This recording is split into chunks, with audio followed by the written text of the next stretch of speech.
어느 때보다도 마음의 평강이 중요한 시대를 살고 있습니다. 세상을 보시기 바랍니다. 세상이 잘 돌아가고 있는 것 같습니까? 아닙니다.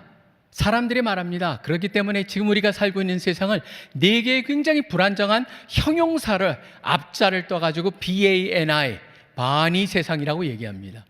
BANI의 B는 바로 브리틀하다. 잘못 건들면 부서질 수밖에 없는 그런 세상을 살고 있다. 지금 중동 지방만 그런 것이 아닙니다. 잘못 건드리려면 이게 5차 중동 전쟁으로 이어질 수 있는 상황. 지금 우크라이나랑 러시아의 북한군까지 지금 더해지면서 이제는 세계전이 되어져 있다라고 사람들이 얘기를 하고 있습니다. 그런 가운데 이번에 또 미국 새로운 대통령으로 선출된 트럼프 대통령은 그전에는 누가 될까 불확실하고 했는데 이제는 이분이 어떻게 할까 하는 새로운 불확실성으로 연결이 돼가고 있습니다. 잘못 건드려는 부서집니다.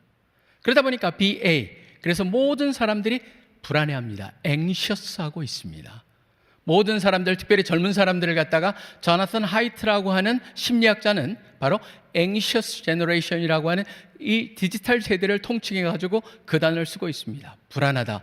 그 다음에 그런 가운데서 우울증에 걸려 있고 정신적으로 굉장히 안정적이 못한 그런 모습을 말하면서 anxious generation.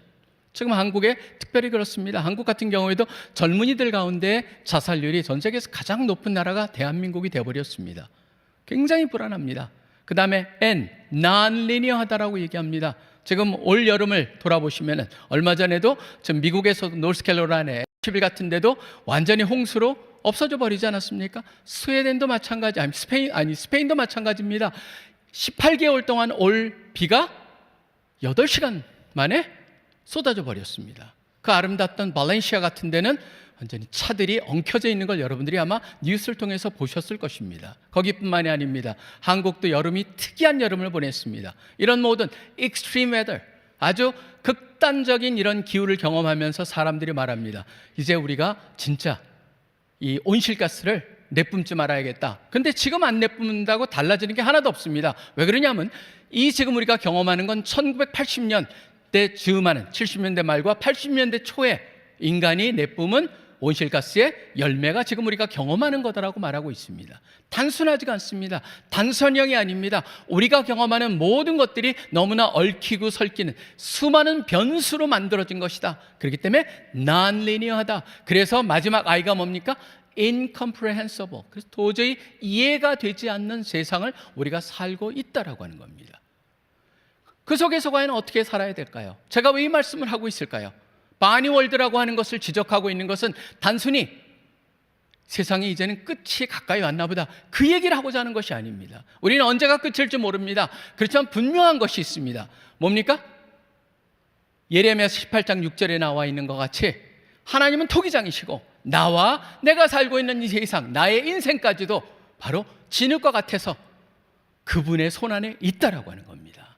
그분이 주장하고 계십니다. 그분이 이끌어가고 계십니다. 그분이 원하시는 대로 역사는 흘러갈 것이라는 걸 우리가 분명히 믿기에 우리는 이 세상을 보면서 오히려 이것을 통해 하나님이 우리에게 주시는 메시지는 무엇일까를 봐야 되고 그 다음에 이 세상을 어떻게 보면서 내가 그 안에서 나의 역할이 무엇인가를 정확히 알기 위해서 저는 세상을 보고자 하는 것입니다.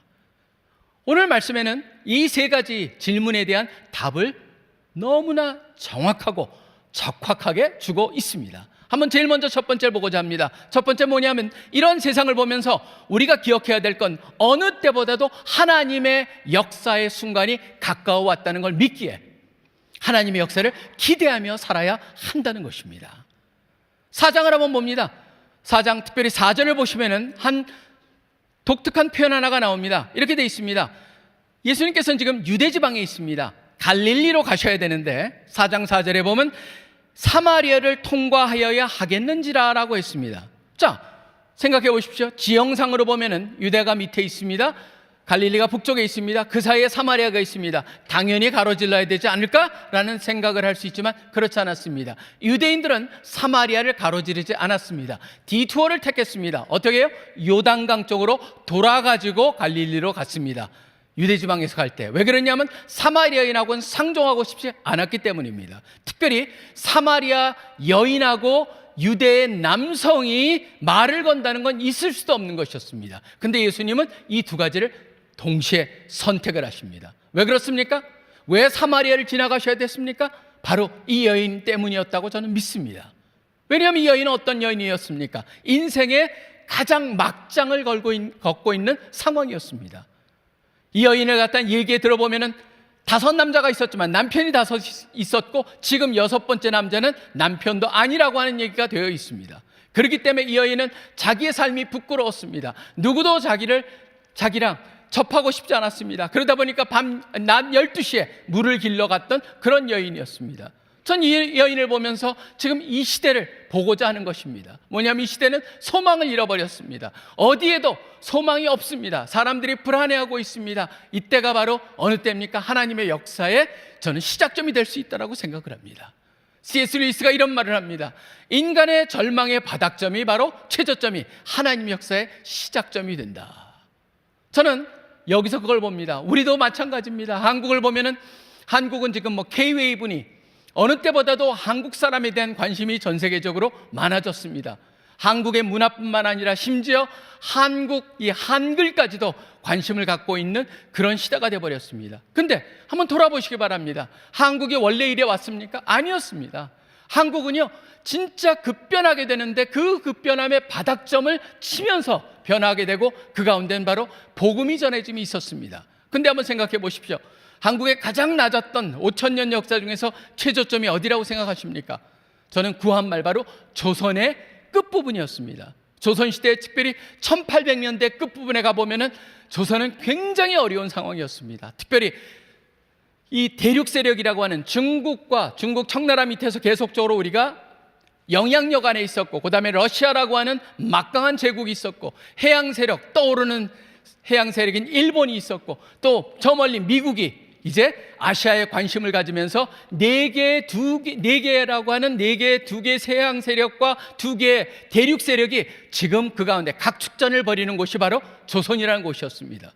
그 속에서 1876년대 후반부 같은 경우에는 일본이 우리를 옥죄고 있고, 그 다음에 그런 가운데 한 가지 특이한 사건이 일어납니다. 어두워지고 있었습니다. 근데 하나의 사건은 여러분 역사 시간에도 배우지 않고 쓱 지나가는 건데, 그게 하나가 특이한 사건 하나가 일어납니다. 하나님이 저는 개입하셨다고 생각을 하는데요, 그게 뭐냐면 1882년 5월 22일 무슨 일이 일어났을까요? 그때 조선과 미국이라고 하는 조선의 역사상, 대한민국의 역사상 처음으로 서양하고 조약을 맺습니다. 그게 바로 미국이었습니다. 조미수호 통상조약이라는 것이었습니다. 조미수호 통상조약이 맺어지는데 그때는 국기도 없었습니다. 우리가 국기도 없었기 때문에 국기를 급조하게 됩니다. 나중에 총리 대신된 김홍집이라는 사람이 이응준이라고 하는 통역관한테 조달을 하게 해가지고 급하게 국기를 하나 만듭니다. 그래서 조약을 맺고 그 다음에 1883년 3월 6일 날 정식으로 공표를 하는데, 그게 바로 우리가 쓰는 태국기에 제일 먼저 나온 겁니다. 그런 건데 그게 무슨 중요한 거냐라고 하는데, 희한한 게 그게 굉장히 중요한 역할을 합니다. 뭐냐면 1883년에 그 국기가 만들어지고, 그 다음에 1883년 10월 달에 미국에서 하나의 역사가 일어납니다. 뭐냐면 바로 미국 신학생 선교 연맹의 가을 집회 10월 달에, 그때는 무디 목사님의 부흥이 일어나던 때였습니다. 거기에 선교사들이 모여가지고 신학생들이 모여가지고 전 세계 복음이 들어가야 될 나라들 놓고 기도하는데, 성령께서 거기에 참여했던 2 사람한테 조선에 대한 마음을 주십니다. 조선에 들어가야겠다. 그 2 사람이 누구냐면 바로 아펜셀러랑 언더우드였습니다. 아펜셀러랑 언더우드가 들어가야 되겠다 그러는데 들어갈 길이 없습니다. 그런 마음을 품고 기도하는데 하나님께서는 또 한 사람을 갖다가 계획하시면서 준비를 하고 있었습니다. 누구냐 하면 호레이스 알렌이라고 하는 사람입니다. 원래 중국에 선교를 갔던 사람입니다. 의료 선교사로 중국을 갔는데 잘 일이 풀리지 않습니다. 근데 주위에서 환기를 시킵니다. 무슨 환기를 시키냐면 조미수호 통상조약이 맺어졌다라는 그걸 환기시키면서 알렌이 조선에 들어가기로 결정을 합니다. 그래서 1884년 9월 20일 날 제물포에 도착했다고 기록이 되어 있습니다. 도착해가지고 왔는데 만만했을까요? 선교가 전혀 만만하지 않았습니다. 그런 상황에서 하나님께서 굉장히, 이건 역사 시간에 여러분이 너무나 잘 배우셨을 것인데, 이 사람이 도착한 2달 반 후에 무슨 일이 일어나냐? 갑신정변이라는 게 일어납니다. 바로 갑신정변은 굉장히 급진주의적인 진보, 바로 개화파들이 바로 일으킨 그러한 쿠데타였습니다. 쿠데타가 일어나면서 거기에 보면 뭐 잘 아시는 김옥균, 박영호, 서재필, 홍영식 그런 사람들이 일어나가지고 하죠. 3일 만에 실패로 돌아가 버립니다. 청나라 군대가 개입을 합니다. 그리고 이 사람들이 지질하지 않았습니다. 백성들이. 그 다음에 실패로 돌아가는데, 거기서 그 와중에 어떤 일이 일어나냐면 바로 민비, 명성황후의 조카된 민영익이라는 사람이 굉장히 칼을 7군데나 깊이 찔리고 동맥이 끊어집니다. 그러니까 사경을 헤매니까 그 시의라고 하는 궁정에 있는 의사들은 고치질 못했습니다. 그때 한국에서 청나라랑 연결되어 있던 프러시아 사람, 지금으로 하면 독일 한 외교 고문이 있었습니다. 밀렌돌프라는 사람이 제안을 합니다. 양이가 들어왔으니까 한번 양이한테 맡겨보면 어떠느냐. 그래서 그 양이가 바로 알렌이었습니다. 알렌이 소개가 되면서 알렌이 처음 4일 동안은 너무나 치명상이었기 때문에 하루에 2시간씩 자면서 정성껏 보살폈고, 나머지 3개월 동안 보살핀 후에 민영익이 살아납니다. 그 공으로 홍영식이라는 사람이 참수당하고 홍영식의 집을 갖다 압수했던 거를 갖다가 알렌한테 병원으로 쓰라고 주는데, 그게 바로 광해원, 은혜를 펼친다라고 하는 그 이름으로 시작한 곳이고, 그게 나중에 제주원이 되고, 그게 바로 세브론스로 되는데, 중요한 건 뭐냐면 그 병원이 바로 아펜셀라나 언더우드가 공식적으로 법적으로 우리 조선에 들어와가지고 복음을 전하는 기지가 되었다라고 하는 것이죠. 여러분 보시면, 이걸 보면서 여러분이 기억하셔야 될 것이 하나가 있습니다. 뭐냐면 우리나라 역사에 보면 사건 하나하나가 굉장히 가슴 아픈 사건이고 어려운 사건이었습니다. 그런데 우리가 기억해야 될 것은, 성경에 보면 굉장히 중요한 역사를 갖다 해석하는 프레임워크가 하나 주어지는 말씀이 있습니다. 그게 바로 로마서 8장 28절 말씀입니다. 하나님을 사랑하는 자, 곧 그 뜻대로 부르심을 입은 자들에게는 모든 것이 어떻게 해요? 합력하여 어떻게 됩니까? 선을 이룬다라고 하는 겁니다. 어떻게 알아서 합니까? 아니죠. 하나님이 간섭하고 계신다는 것이죠. 그렇기 때문에 우리 모두가 기억해야 될 게 뭐냐면, 세상이 이렇게 어지럽더라도 분명한 것은 바로 뭐냐면 하나님께서 이것을 통해서 하나님의 일을 이루고 계신다. 그리고 우리가 지금 어려움을 겪고 있을지라도 그 어려움은 바로 뭐냐 하면요, 여러분, 하나님이 역사하신 하나의 과정이라고 여러분이 받아들이셔야 됩니다. C.S. 루이스가 고통의 문제라는 책에서 이런 얘기를 합니다. 하나님께서는 우리의 기쁨 중에서 속삭이시고, 우리의 양심을 통해서 말씀하시고, 우리의 고통 속에서 외치신다라고 하는 겁니다. 우리가 힘이 든다면 바로 뭡니까? 하나님께서 우리를 향해서 너랑 더 가까이 하고 싶다라고 하는 하나님의 몸짓, 손짓, 하나님의 마음의 표현이라고 하는 사실입니다. 그렇기 때문에 어렵습니까? 그렇다면 더 하나님께 매달리시는 여러분들이 되시길 바랍니다. 세상이 이렇게 어렵다라고 하는 것은 저는 오히려 하나님의 역사가 어느 때보다도 가까이 온 증거라고 저는 믿습니다. 그렇기 때문에 이 세상을 보면서 하나님의 역사를 기대합니다라고 외치실 수 있는 여러분들 되시기를 간절히 축원합니다. 그 다음에 두 번째입니다. 두 번째는 오늘 봉독한 말씀 중에 일부입니다. 35절에 보면 이런 말씀이 나옵니다. 너희는 넉 달이 지나야 추수할 때가 이르겠다 하지 아니하느냐. 그러나 나는 너희에게 이르노니 너희 눈을 들어 밭을 보라. 희어져 추수하게 되었도다. 오늘 봉독한 말씀을 보면은 마을 사람들이 이 여인한테 복음이 전해지고, 이 여인이 그 마을 사람들 외쳤기 때문에 와서 보라 그러니까 사람들이 몰려오는 얘기로 30절이 시작이 되고 있습니다. 그걸 보면서 제자들 향해서 말씀하시는 거죠. 바로 지금 추수할 때는 넉 달이 된 것 같지만, 바로 넉 달이 남았다고 하지만, 보통 넉 달이라고 하는 건 씨가 뿌려진 후에 거두는 때까지가 평균적으로 넉 달입니다. 지금 예수님께서는 씨를 막 뿌린 것에, 영적인 씨를 뿌리는 것과 연결해서 그걸 보고 있지만, 이미 뭘 보십니까? 추수를 보고 있어요. 전 여기에 굉장히 의미가 있다고 생각을 합니다. 뭐냐면은 사람들은 눈에 보이는 것 중심으로 살아갑니다. 눈에 보이는 게 전부인 양 살아갑니다. 왜 그러냐면 사람들은 그걸 통해 가지고 익숙해져 있습니다. 항상 보이는 것이 전부인 양 살아가는데, 잘 보십시오. 인간들은요, 보이는 게 전부이라고 살아가지만 보이는 거를 전부도 볼 수 없고, 우리가 본다고 하지만 결국은 이런 유명한 말이 있습니다. 사람들은 사물을 있는 그대로 보지 않는다. 보고 싶은 것만 보고 보고 싶은 대로 본다라고 하는 겁니다. 근데 지금 이게 왜 그리 중요하냐면 예수님께서는 여기서 제자들한테도 지금 가르쳐주는 건 뭐냐면 거기에 담겨져 있는 요한복음에 흐르는 중요한 메시지 하나가 있습니다. 시드교회, 바로 알곡은 뭡니까? 한 알의 밀알이 땅에 떨어져 죽지 아니하면 하나로 남아 있습니다. 근데 죽으면은 많은 열매를 맺는다. 12장에 나오는데 예수님을 둘러싸고 있는 구절 속에 나옵니다. 저는 오히려 씨앗이 뿌려졌다, 이걸 통해서 예수님께서는 우리한테 뭐를 보여주시냐면 하나님이 그렇게 키우시고 수확을 하실 수 있도록 인도하기 때문에 저는 뿌려졌다라고 하는 건 그냥 씨앗이 아닙니다. 생명의 씨앗을 말하는 것이죠. 생명의 씨앗은 그 안에 생명이 있기 때문에 뿌려졌을 때 분명한 수확을 맺는다라고 하는 겁니다. 저는 여기 오늘 제가 준비한 건, 저는 시드 교회랑 시드 교회 6주년을 맞는다는 걸 모르고 저는 이걸 하기로 결정을 했었습니다. 와서 보니까 6주년이었습니다. 저는 오히려 하나님께서 여러분들에게 주시는 메시지가 있다고 생각합니다. 바로 이 교회의 이름을 갖다 시드라고 한 것도 뭐냐면 예수님의 생명이 거기 담겨 있다.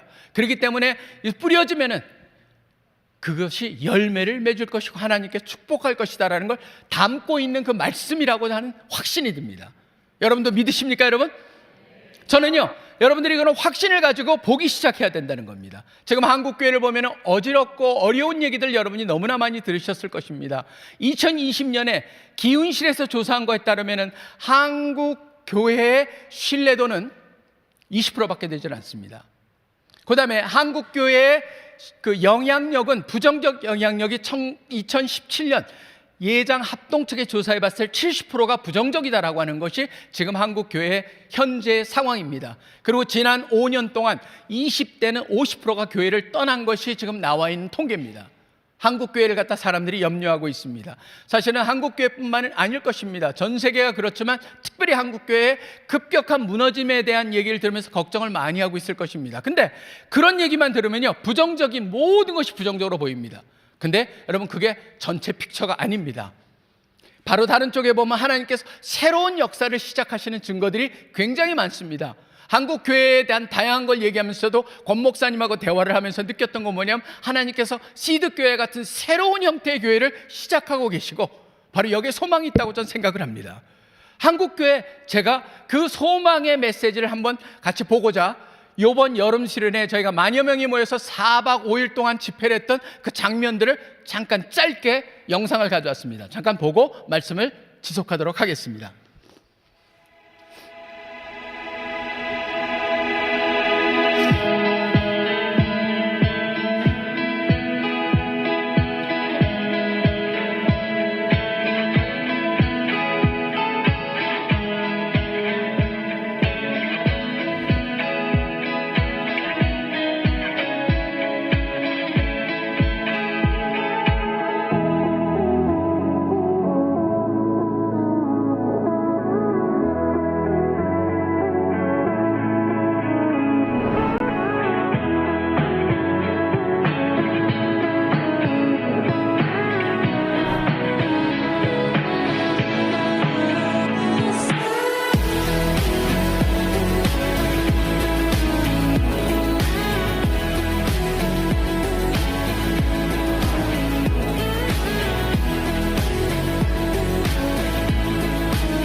모든 영광을 하나님께 돌립니다.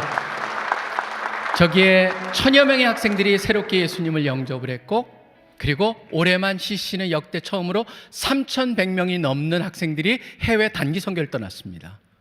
여러분, 거기에 뭘 보십니까? 소망이 있습니다. 다음 세대들. 그렇기 때문에 저는 그런 새로운 역사를 우리가 기대하면서 그 눈으로 매사를 한번 다시 보고자 하는 것입니다. 여러분 보시면은 결국은요, 무엇을 어떻게 보느냐는 우리가 어떤 생각을 우리 생각 속에 집어넣느냐, 생각의 그릇 속에 어떤 것이 들어가느냐에 따라서 달라질 수가 있는 것입니다. 하나님의 말씀과 약속과 하나님이 보여주시는 긍정과 가능성으로 여러분의 생각에 집어넣을 때 생각이 바뀌기 시작을 합니다. 생각이 바뀔 때 뭐가 바뀝니까? 내 가운데 역사하시는, 나의 가운데 역사하시는 하나님으로 인해서 나에 대한 믿음이 바뀌게 됩니다. 나에 대한 믿음이 바뀌면 뭐가 바뀝니까? 미래에 대한 기대가 바뀌기 시작을 합니다. 미래에 대한 기대가 바뀌면 뭐가 바뀔까요? 태도가 바뀌기 시작을 하고, 태도가 바뀔 때만이 행동이 바뀌기 시작하고, 행동이 바뀔 때 실력이 바뀌고, 실력이 바뀔 때 드디어 인생이 바뀌는 겁니다. 저는 그렇기 때문에 여러분한테 도전을 드리기 원합니다. 지금 어려운 일을 혹시라도 겪고 계시는 분이 있다면 다시 한번 상황을 보시기 바랍니다.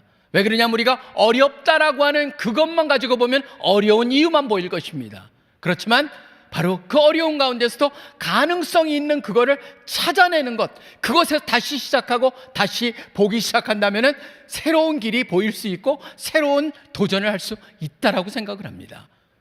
지금 한국에도 젊은이들 가운데 그것이 갖다 그들 가운데 유행하는 어투 하나가 있습니다.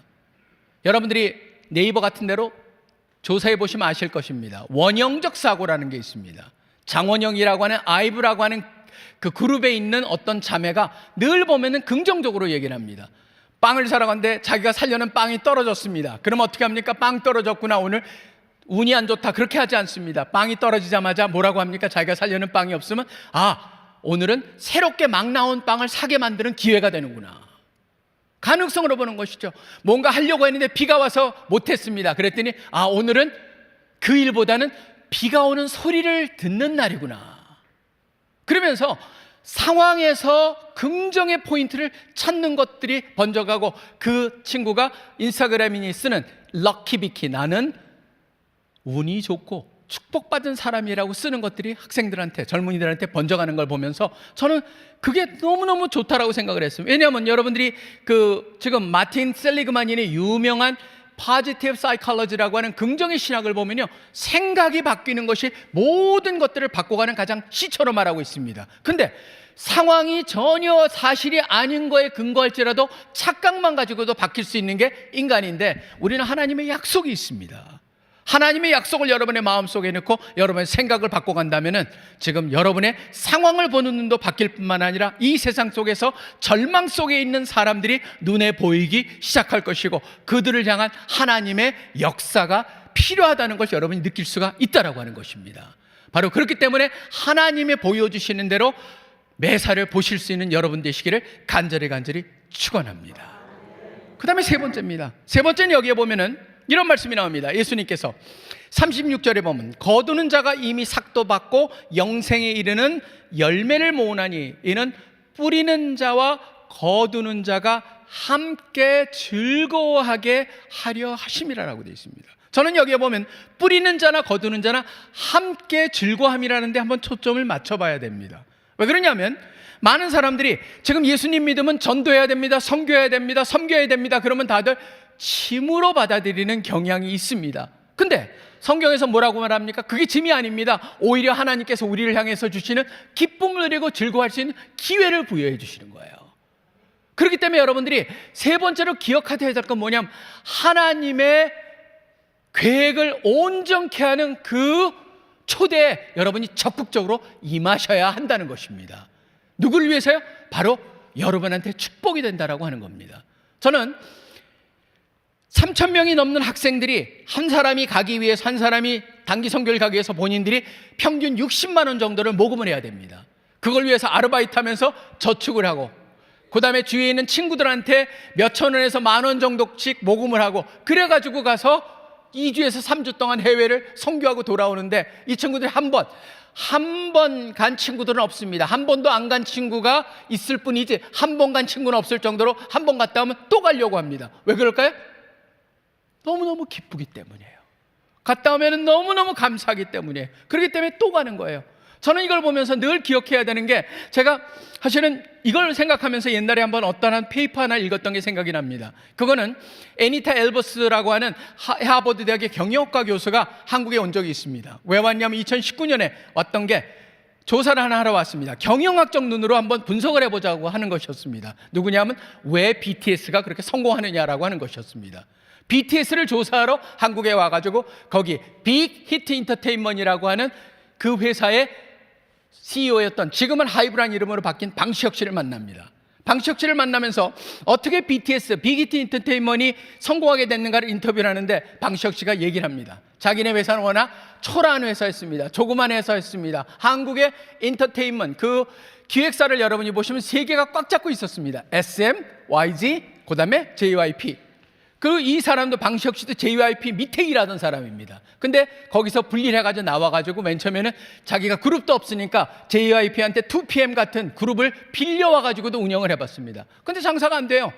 생각보다 크지가 않아요. 그렇기 때문에 결단을 내립니다. 무슨 결단을 내리냐면, 하던 일을 관두고 모든 직원들과 함께 우리가 다음 4가지 질문을 답을 찾자. 그래가지고 하던 일을 다 관두고 이 사람이, 직원들이 다 흩어져가지고 몇 개월 동안 세상에 들어가서 답을 찾고 돌아와가지고 3일 워크숍을 합니다. 여러분, 네 질문이 뭔지 아십니까? 네 질문이, 4가지 질문. 첫 번째 질문은 What is an idol? 도대체 아이돌이 뭐냐? 두 번째, What is the business we are in? 우리가 지금 하고 있는 이 비즈니스가 뭐하는 비즈니스냐? 세 번째는 Who are the fans? 과연 팬들은 어떤 사람들이냐?